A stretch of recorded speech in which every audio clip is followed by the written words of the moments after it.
Welcome to the U.S. Manufacturing Today podcast, your hub of information about the U.S. manufacturing and distribution industry. Brought to you by Variable, the on-demand labor solution revitalizing and optimizing your operation, enabling just-in-time response to demand, more efficient production, and lower cost per unit. And now your host and head of reindustrialization at Variable, Matt Horine. Welcome back to U.S. Manufacturing Today, the podcast powered by Variable, where we talk with the leaders, innovators, and changemakers shaping the future of American industry, along with providing regular updates on the state of the industry, the changing landscape, policies, and more.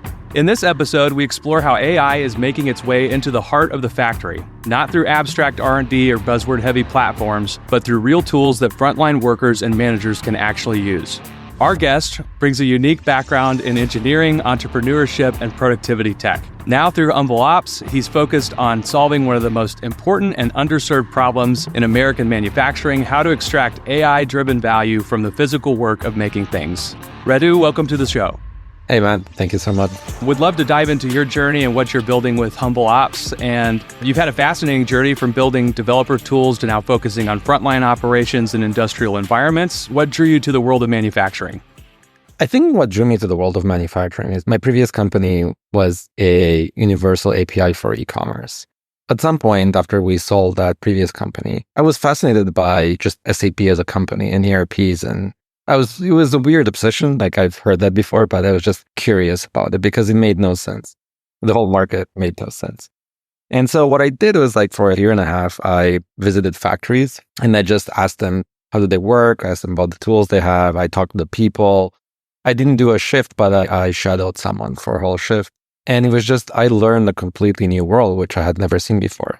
If you're in tech, it's very hard for you to imagine when someone is on the shop floor having to scan something, manufacture something, a line worker, and so on. It's completely different than anything you can imagine. And I just got fascinated for it. I initially wanted to build a universal API for ERPs, which was a horrible idea. And then I switched to the other ideas, more crazier ideas, I would say.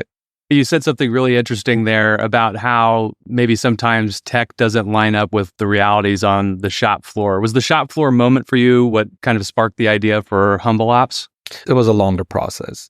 I think the moment being on the shop floor is, imagine that you go to a university you've never seen before. The opposite would be a person who's used to working on the shop floor all the time, and then they get promoted to becoming the chief advisory, whatever experience for the business, and they have to go to the business thing, and they are used to people cursing and being all very natural and so on. And then you have to go and you have to complete this new world that functions completely differently. That was me, where I learned this world and I just connected with the people. And I think I wanted to build stuff. I knew I was going to spend the next 10 years, and I said I want to spend it on this space. It really is one of the historically probably pretty underserved by tech or slow to adoption, or there's all those stigmas that are around manufacturing, but it's where most of the innovation in our economy goes on. So it's matching up reality with what expectations are. For listeners who haven't heard of Humble Ops yet, what's the core problem you're solving for manufacturers right now?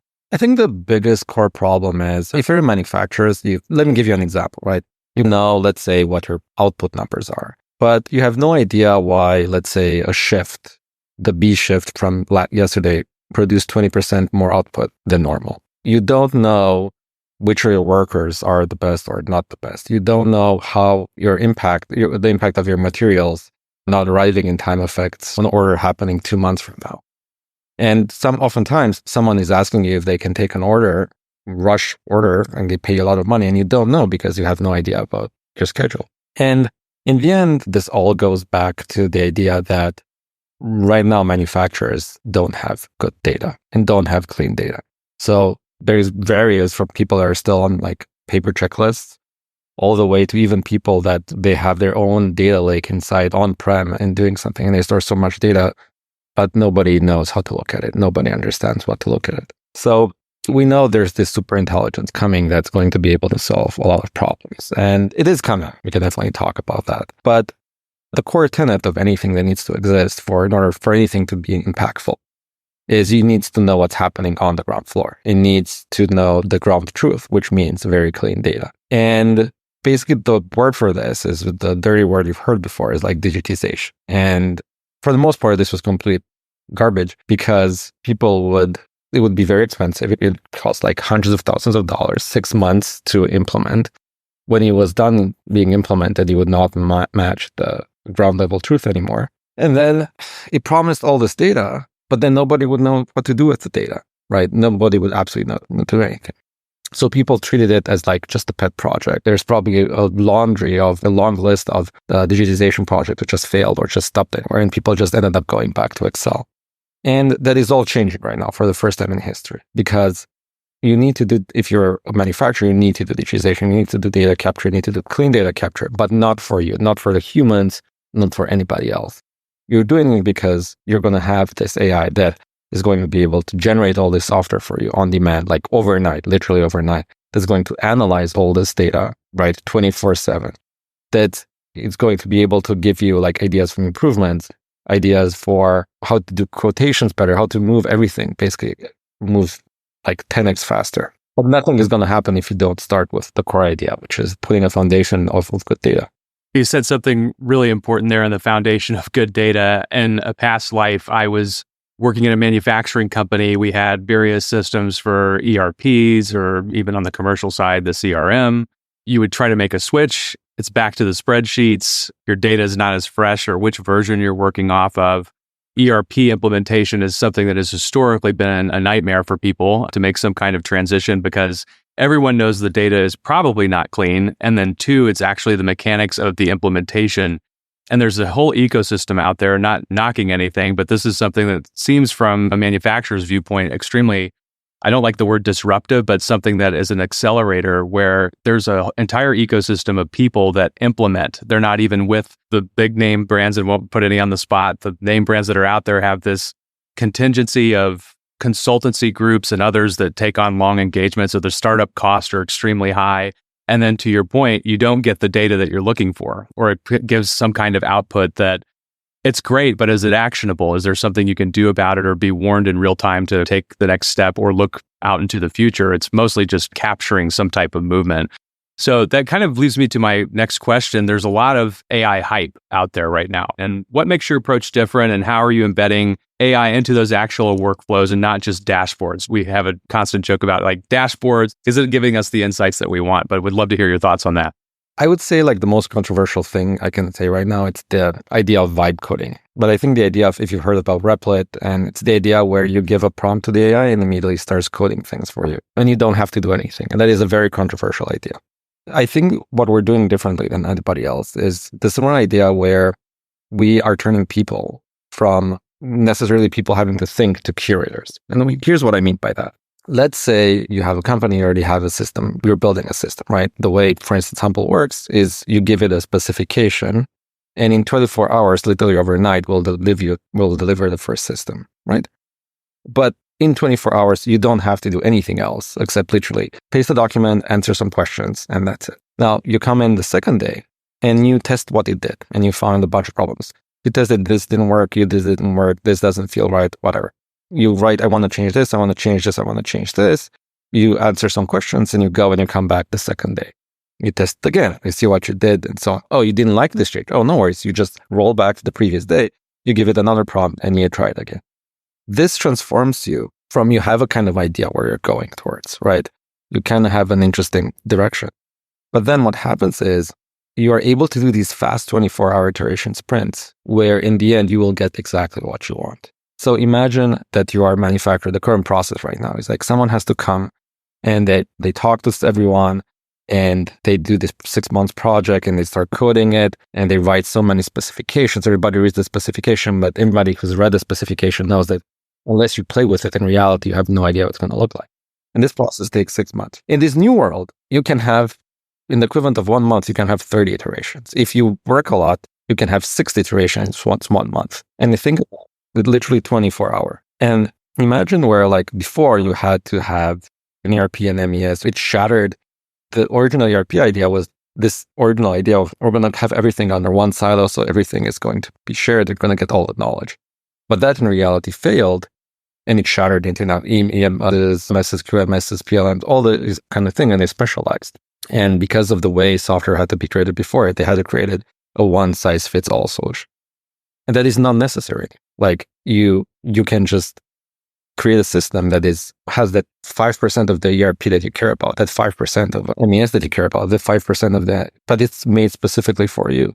And it's made overnight. Now, what this does is it gives you access to data, right? But once you have access to data and you have a system that can change itself, you have an AI that can go and start doing deep research. You can ask it like, why did I produce 20% more?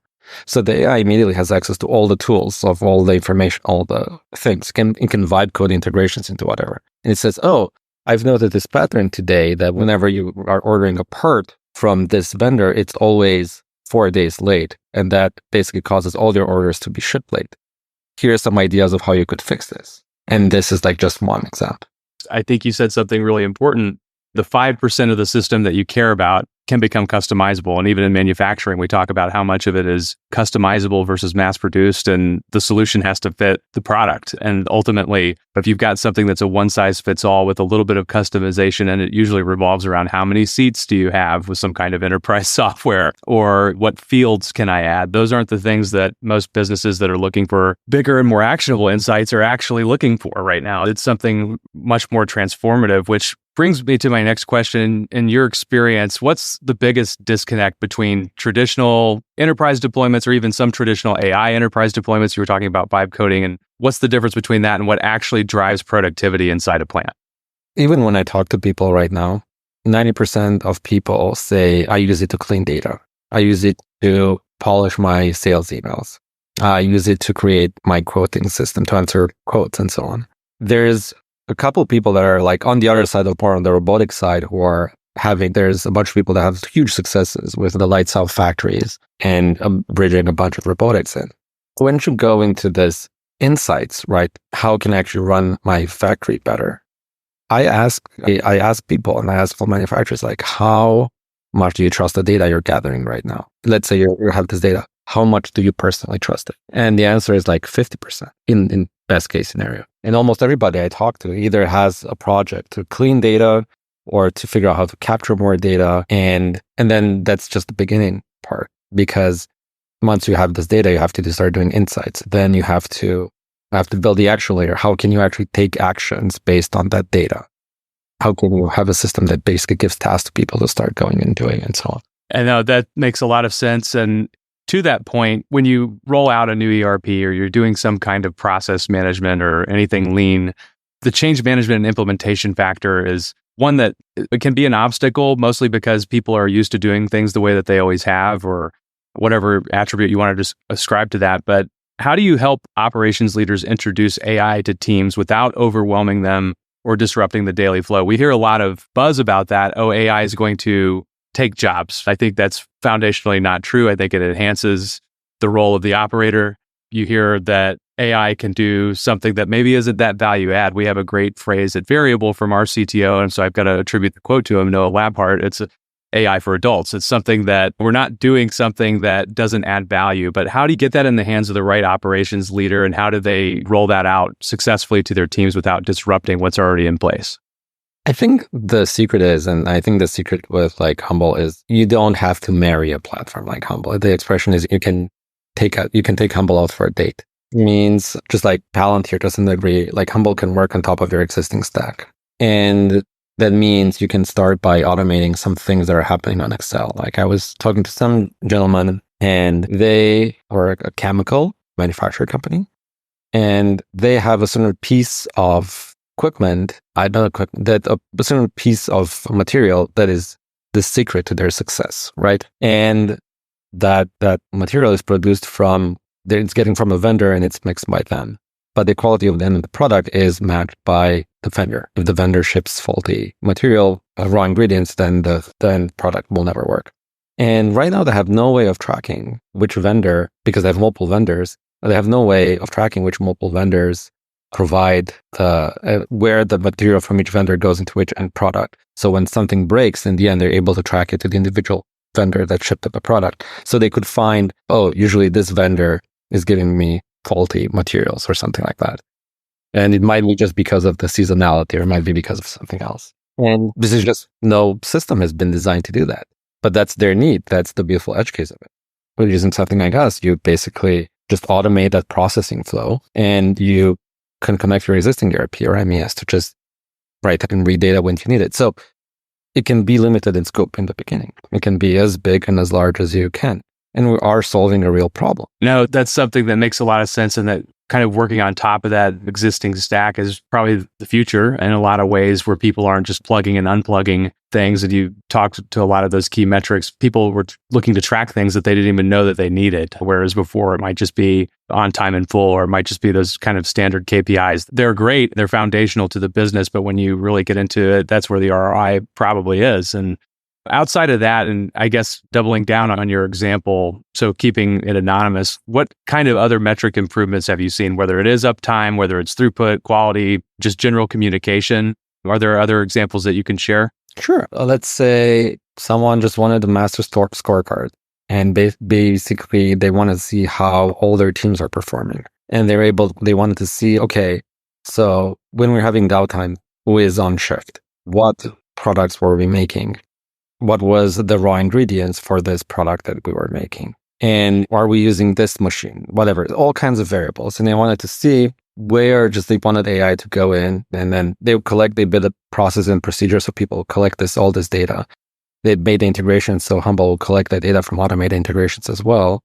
And oftentimes they want the human person to enter the data, and they want to get it from the machine to see if it matches. And they're able to do analysis of, hey, what's happening inside of the organization. They're able to ask questions. And the questions, it's the things they're interested about. No, that makes a lot of sense, because it's so customizable and something that they want to see, probably test that they're dipping their toe into it and seeing how they want to make those kinds of changes. What's the human input error versus the actual data sets? Pulling back a little bit, maybe a little bit broader perspective, what excites you most about the intersection of AI and American manufacturing right now? I feel like there's a lot of buzz going on around reindustrialization. We're seeing a lot of reshoring. We're seeing a lot of investment. A lot of it has to do with semiconductors. A lot of it has to do with incentives and those types of things. But what if, as somebody who is at the forefront of this, where those paths cross at manufacturing and AI, what has you most excited right now? I'm an immigrant. I'm a citizen and an immigrant. And I absolutely love the US. It is my home, and I just wanted to succeed, and I wanted to be a healthy country. And in the past, let's say 10, 20 years, has been an over financialization of everything. And I don't think it's healthy for any country to not manufacture things. And I do believe like a lot of what happened was a lot of the core of America was affected by this. And I'm very excited to be able to see that there's a bunch of shoring or bringing it closer to home, and much more people trying to work. And I hope that this industry becomes a lot sexier than software industry. Because if you think about it, like software is this insane business model where you have like global network effects, and it's just so easy to have these insane valuations and insane money.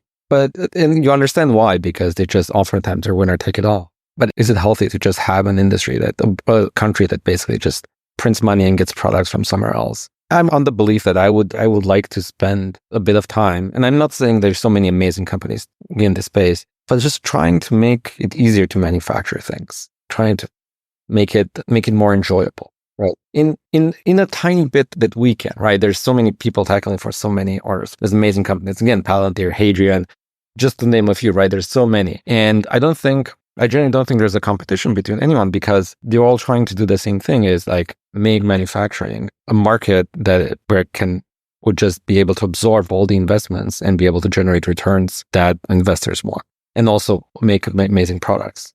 Because I remember when I was growing up, right? I grew up in like early 90s, right? In Romania, we would always have this idea that Americans have the best products. They manufacture the best things. When something would be manufactured in the US, we'd be like, oh my God, did you hear it? John has this thing that was made in America. Oh my God, he's so cool.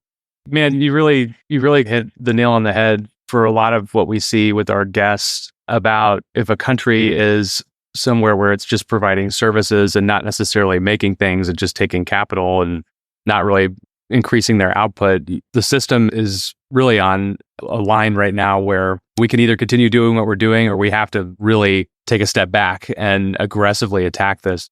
It's an exciting prospect for the technological innovation side of this and the AI components of what we're seeing. You sift down through all the buzzwords and you can see how it can be a productivity enhancer and how it makes people genuinely better operators and faster at their roles, and ultimately where we can be at a place where we make things again. And we've talked to a lot of guests who say, we do want this kind of manufacturing, we don't. I think the foolproof answer is we want all of the manufacturing back that we can get. I always joke about the toaster. Somebody said they don't want to make toasters in America. And it's like, you can find a great way to make a toaster. Let's find a way to make a toaster in America. And I think that's generally the sentiment that we get. But along those same lines, it's a pivotal moment where people are nervous about this because they've recognized the problem. We don't make a lot of our own medicines. We don't make a lot of our own steel. Our shipbuilding capacity is abysmal compared to the rest of the world. You take that and extrapolate it over any other type of industry, the numbers aren't looking as great either. And so people get a little nervous about the AI component, but I think there's probably a really good opportunity here for you to define what's a myth or misconception you keep running into when talking to manufacturers about this, and how do you sort it out or dispel the myth?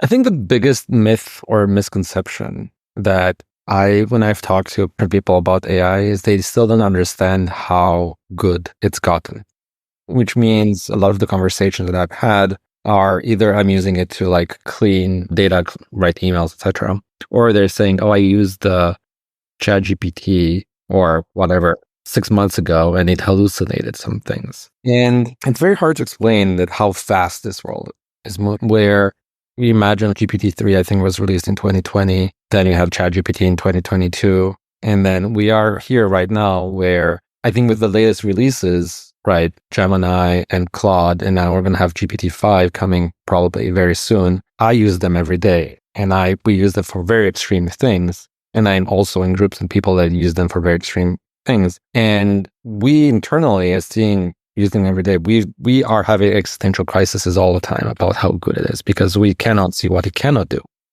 And people go and they type on ChatGPT and they ask you to do some things, but they don't understand that the fundamental difference is not that they can do that, is the fact that you can have 1,000 ChatGPTs working in parallel, communicating, making decisions, understanding various things. Like for the first time in history, we are automating knowledge, intelligence. And a lot of these things are actually already smarter than most human beings. But imagine not having one. It's not about when you talk to one. Imagine that you have, in the future, we're going to have 10,000. And you're going to have 10,000. You're going to talk amongst themselves, do research, argue, fight, validate deterministically, non-deterministically, who knows? And they're going to offer something, right? That is basically the equivalent of you having 10,000 people that were trained to do something, to solve a problem for you, whether that's software generation, whether that's research, whether that's designing a new plan, whether that's something. And the thing that people don't understand is how good it's gotten and how fast we're moving. And this idea that it's not about a chatbot, it's about that in the back end, you can start connecting all these intelligences together and they can have real conversations and talk and brainstorm. And it's just getting so much better, so much faster. A lot of people are still using the frame of reference as asking it almost like a search engine or generating AI art or doing those kinds of things. It's that real kind of consumer mindset where you're a user of it and maybe how it helps you do some things. And I've seen people use it for budgeting, and I've seen people use it for things that are tasks, but not really talking to each other or thinking about that infinite capacity that you can generate off of building those types of models and prompts. So that kind of leads into, where do you see the greatest opportunities over the next 2 years, let's call it, because it is moving so fast, the greatest opportunities over the next 2 years for Humble Ops? The biggest opportunities for us is, I think we have to be patient. When I started this company, I knew it was going to take 10 years to build it. I think outside of this big PR, of which we don't have the money to do, so the end is coming, the guy with the bell that says, we have to digitize now, or at some point, I think there's going to be a lot of technology coming that's going to feel more and more like magic. And we want to be part of that technology that feels like magic.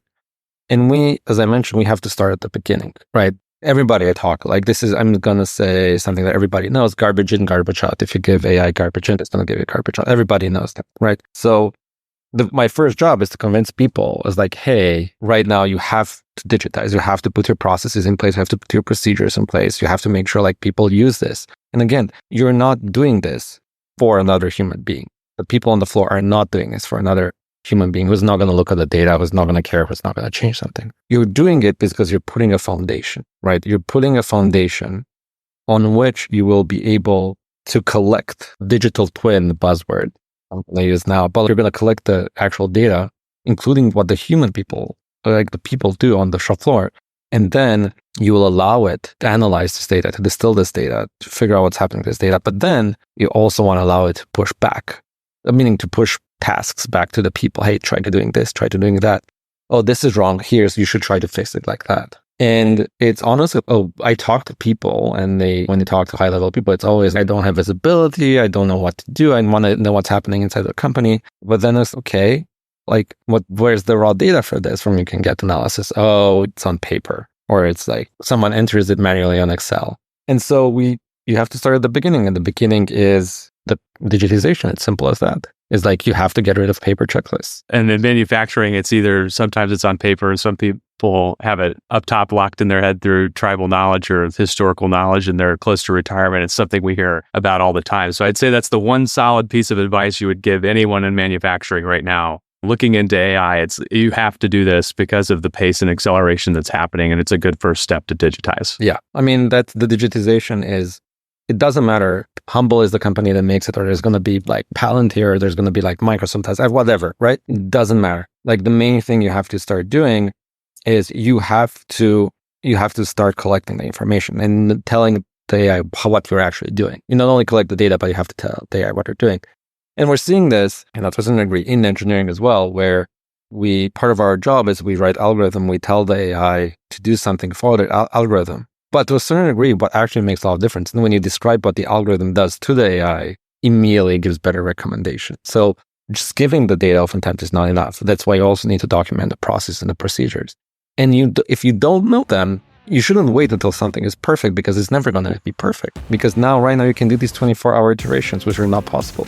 That's the secret insight, where even if you don't know how to do it, you write it as best you can. You put it in front of the people, use this. Does this match your reality? The person says, no. Great. How is it different? And you just record a call. Like, you don't even have to take notes. You record a call. You literally give the transcript to Humble, and it says, okay, change it based on this. It goes and does it. Yeah. The world of possibilities is certainly expanding rapidly. You mentioned if they don't go to Humble Ops, but I would like them to check you out. So if our listeners wanted to find out more about Humble Ops, where would they go? Where would you recommend they get started? Right now, our website is quite out of date. So we're a stealth company. And the simplest way is they can either email me, and I'm sure they're going to have my email somewhere. Find me on LinkedIn. I'm going to comment. If you post this on LinkedIn, I'm going to be one of those comments. So that's another way. Absolutely. No, we'll make sure to tag you. Radu, thank you very much for joining us today. Thank you for having me. It means a lot to me. To stay ahead of the curve and to help plan your strategy, please check out our website at variableops.com and under the resources section titled Trump 2.0, where you can see the framework around upcoming policies and how they will impact you. If you're on socials, give us a follow on LinkedIn, X, Instagram, or Truth Social. And if you're enjoying the podcast, please feel free to follow the show on Apple Podcasts, Spotify, or YouTube, and leave us a rating, and don't forget to subscribe. Thank you again for joining us and learning more about how you can make your way.